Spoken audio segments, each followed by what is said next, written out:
louvado seja o nome do Senhor. A Deus toda honra e toda a glória. Graça e paz da parte de Deus, o nosso Pai, e de Jesus Cristo, nosso Senhor e Salvador.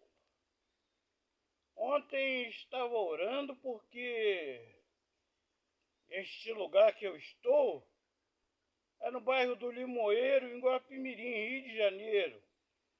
Quem vai pegar a serra para Teresópolis e até a metade da serra, até o Dedo de Deus, pertence a Guapimirim. É uma cidade muito bonita que você deveria visitar porque ela tem muitos rios, cachoeiras, muitos lugares bonitos para se tomar banho.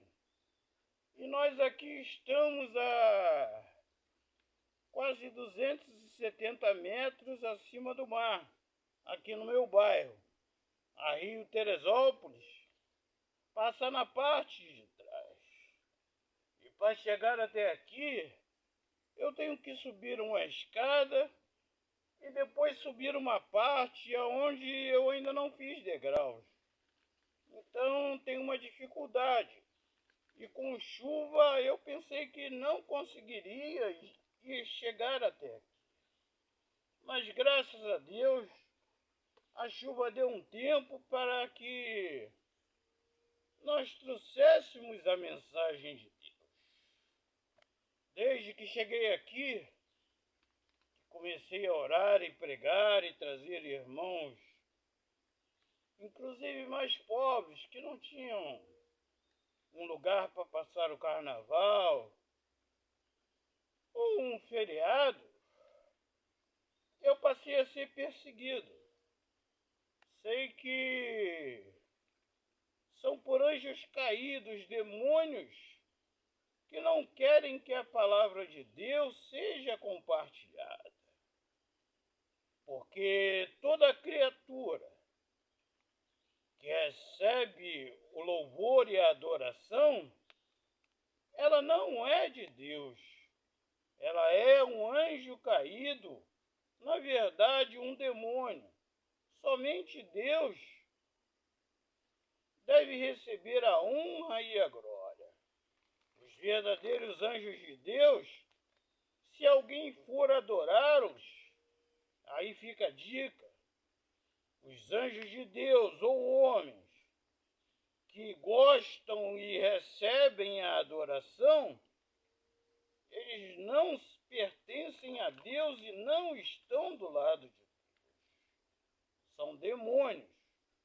São pessoas arrogantes e soberbas que acham que são alguém muito importante.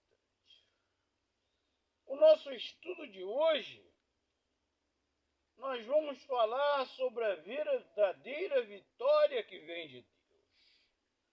Está em 1 Coríntios, do 26 ao 29, que diz: Irmãos, reparai, pois, na vossa vocação, visto que não foram chamados muitos sábios, segundo a carne, nem muitos poderosos, nem muitos de nobre nascimento.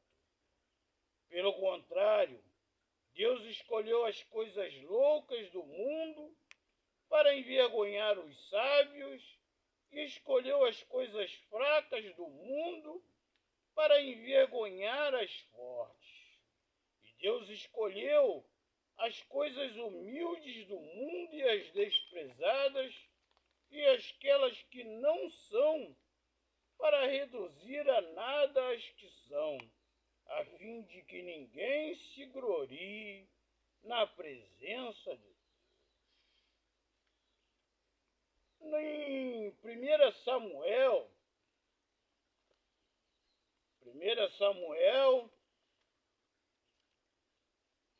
versículos do 1 ao 52, conta a história de Davi e Golias.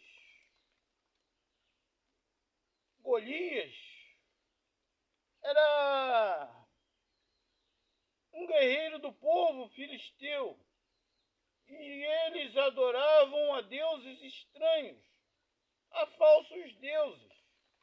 E eles eram inimigos de Israel. E eles afrontavam Israel e afrontavam o Deus único e verdadeiro. E Golias era um homem muito alto, por isso que a Bíblia o chama de gigante. Ele deveria ter uns 2,88 metros. Uma vez lá em Vitória, no bairro República, conheci um jogador de basquete que era tão alto que eu parecia uma criança do lado dele. E Golias era assim. Golias era um filisteu muito alto, que era considerado um gigante. E ele era preparado para a guerra. Era um homem experiente e usava armas pesadas e poderosas para a época. Isso você vai ver neste capítulo 17 de 1 Samuel que eu falei. E o povo de Israel, ele tinha muitos guerreiros experientes, porém todos fugiam e temiam grandemente diante daquele gigante chamado Golias. 1 Samuel 17:24 diz: todos os israelitas, vendo aquele homem, fugiam de diante dele e temiam grandemente. Então, às vezes, aparecem gigantes na nossa vida que parece que você não vai conseguir derrotar. Eles são mais fortes, mais poderosos, eles têm mais dinheiro, têm advogados que cobram caro, eles pagam suborno a juízes e a outras pessoas corruptas. E o Brasil hoje em dia, 93% das pessoas consideram que aceitariam algum tipo de suborno ou praticariam alguma prática ilícita, participariam de alguma prática ilícita. Mas você pode ser forte, pode ser rico, ter o melhor armamento, ser inteligente, ter cursos, faculdades, até mesmo uma multidão de pessoas ao seu lado. Porém, isto não lhe garante a vitória. Isto não lhe garante a vitória diante de um inimigo. Nada. Se o inimigo é mais poderoso que você, nada vai lhe garantir a vitória.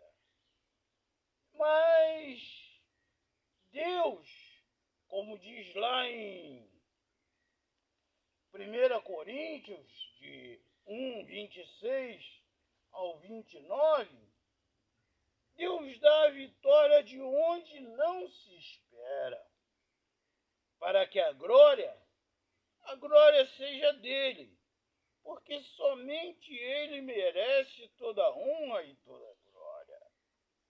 Davi era o menor da sua casa.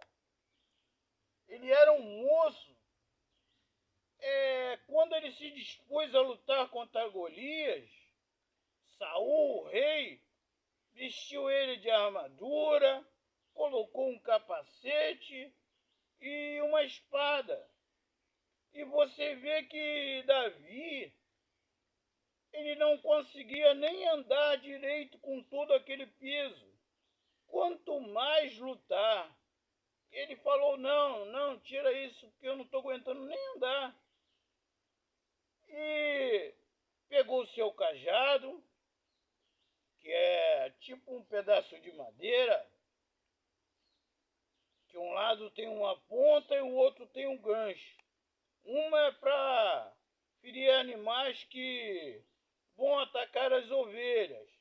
E a outra parte que tem um gancho, tipo um gancho, é para tirar as ovelhas de buraco e de lugares difíceis onde elas caem. Em 1 Samuel 16,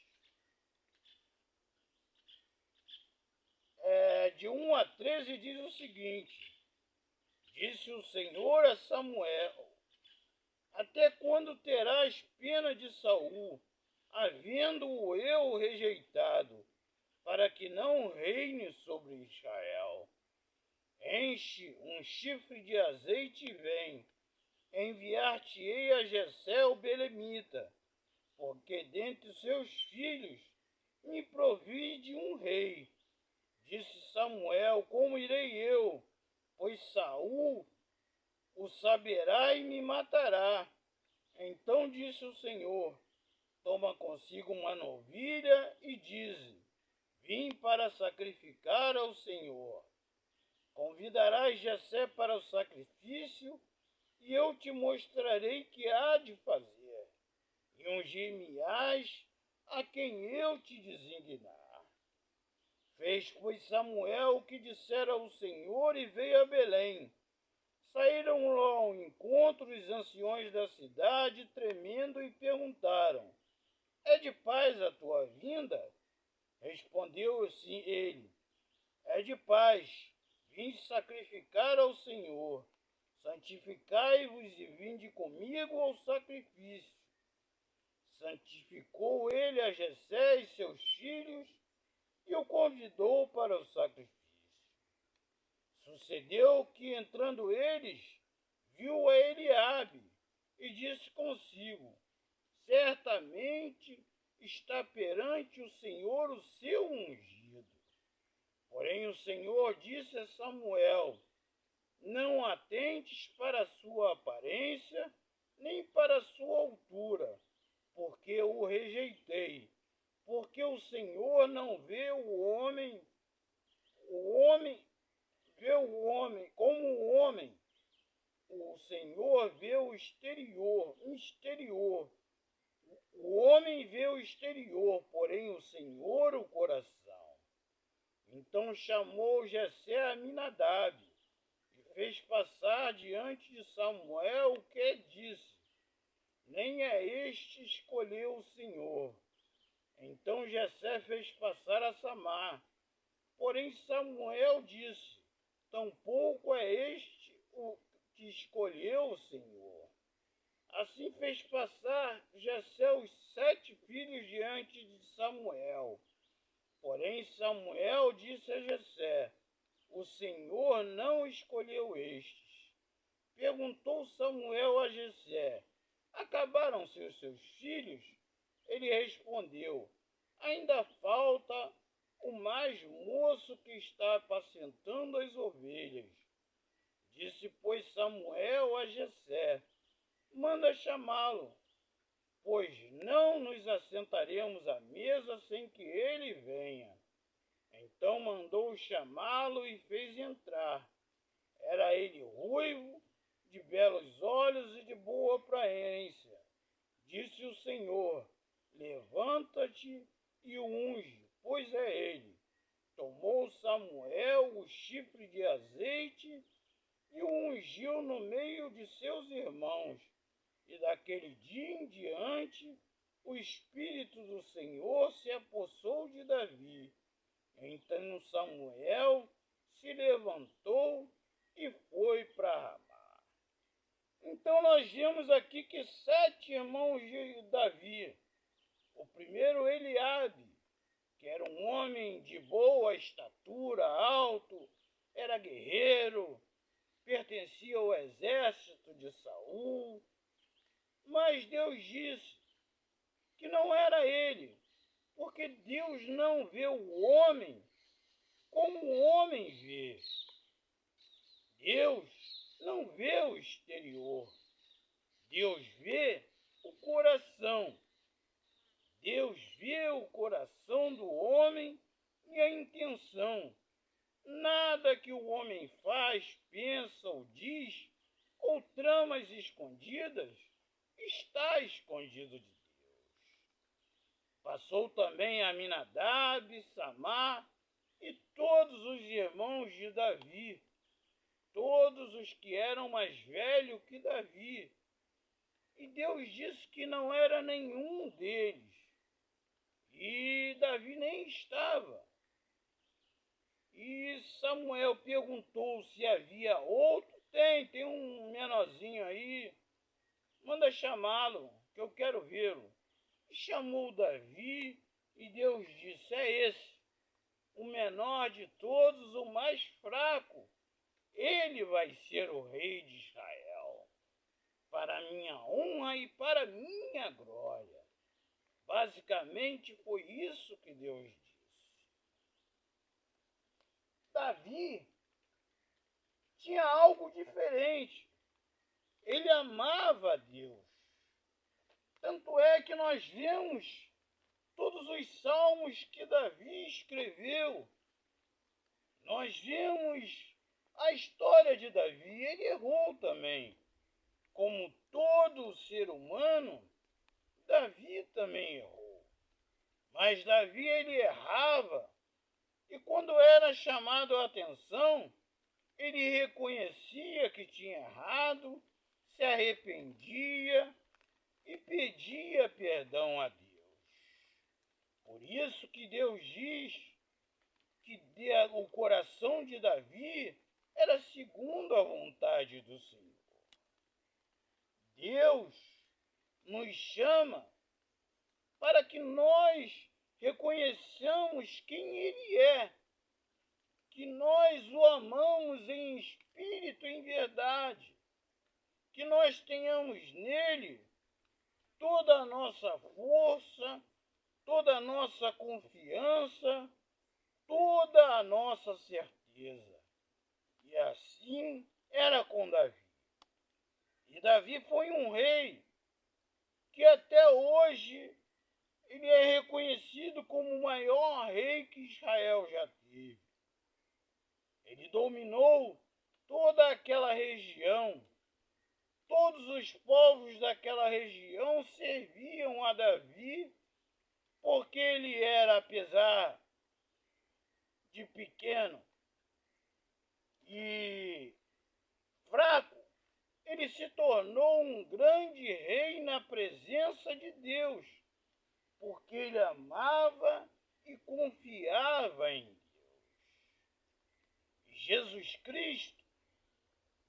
Jesus Cristo morreu pelos nossos pecados, para que assim também nós vivamos.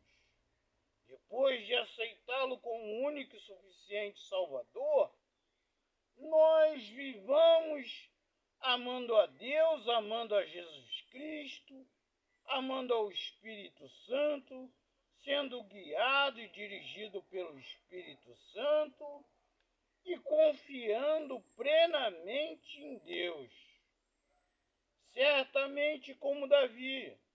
Davi teve muitos outros inimigos, passou por muitas situações difíceis, mas no final, Deus o livrava de todas as lutas. Deus sempre lhe dava a vitória, apesar de pessoas se levantarem contra ele, mas não conseguiam derrotar Davi. E ele morreu velho, ele morreu idoso. E ele amava tanto a Deus que ele queria construir o templo para Deus. Mas Deus falou para ele: você não vai construir o templo para mim, porque você é homem de sangue, você é guerreiro. Mas seu filho, o meu escolhido, o que eu escolhi, ele vai edificar o templo para mim. Davi podia ter ficado chateado: já que eu não vou construir o templo, que se dane. Não. Davi juntou grande quantidade de ouro, de prata, de madeira, de tudo que ia ser preciso para construir o templo, e deixou para Salomão, para que Salomão construísse o templo de Deus. É assim que deve ser a vida do cristão. Amar a Deus, a Jesus Cristo, tê-los no seu coração, amá-los em espírito, em verdade, e confiar totalmente nele. Porque se confiarmos totalmente em Deus, sem duvidar, a vitória é certa. Apesar de o inimigo parecer grande, imenso, e tudo dizer que é impossível, que você já perdeu, que não tem mais jeito, mas se você coloca nas mãos de Deus, a vitória vai ser sua. E como diz o Salmo 71 no final, todos os seus inimigos serão envergonhados, não por ti, mas pelo próprio Deus. Porque Deus diz, a mim pertence a vingança. A Deus pertence a vingança e as nossas lutas. Então, coloquemos Deus em nosso coração em primeiro lugar e tenhamos total e completa confiança nele. Vamos orar. Nosso amado Pai eterno, graça te damos por nossas vidas, Pai. Graça te damos que não éramos e não somos ninguém. Somos pequeninos diante de tantos gigantes que vêm contra nós, Pai. Mas nós somos teus filhos e confiamos plenamente em ti e sabemos que a vitória verdadeira está nas tuas mãos. Muito obrigado, Pai. Muito obrigado pelo teu tão grande amor. Em nome de Jesus, nós já te agradecemos. Amém. Que o Senhor te abençoe e te guarde. Que o Senhor faça resplandecer o seu rosto sobre ti e tenha misericórdia de ti. Que o Senhor sobre ti resplandeça o seu rosto e te dê a paz, em nome de Jesus. Amém. Até o nosso próximo estudo, se Deus assim o permitir. A partir da semana que vem, faremos o estudo segunda, quarta e sexta. Se estiver chovendo, nós vamos fazer na varanda lá embaixo, que pega também uma mata bem linda. Se der para a gente subir até aqui, nós faremos o estudo aqui. Mas tudo para a honra e glória de Senhor. Eu não me importo, eu sou um evangelista. Eu tenho em mim o desejo de espalhar a mensagem de Deus. E eu não me importo se é uma alma, se é 10 almas, se é 100 almas, se são 1000 almas que vão ouvir a mensagem e aceitar a Deus. Eu tenho em mim aquilo que Jesus Cristo falou, que quando um pecador se arrepende, existe festa no céu. Então, se eu levar a vida toda pregando, mas uma alma aceitar a Cristo, eu já juntei um grande tesouro lá no céu. Então, até o nosso próximo estudo, se Deus assim o permitir. A ti, nosso amado Pai eterno, a ti, meu amado Deus, meu amado Pai. Somente a Ti pertence toda a honra, toda a glória, todo o louvor e o domínio pelos séculos dos séculos. Ah, glória a Deus, aleluia. Louvado seja o nome do Senhor.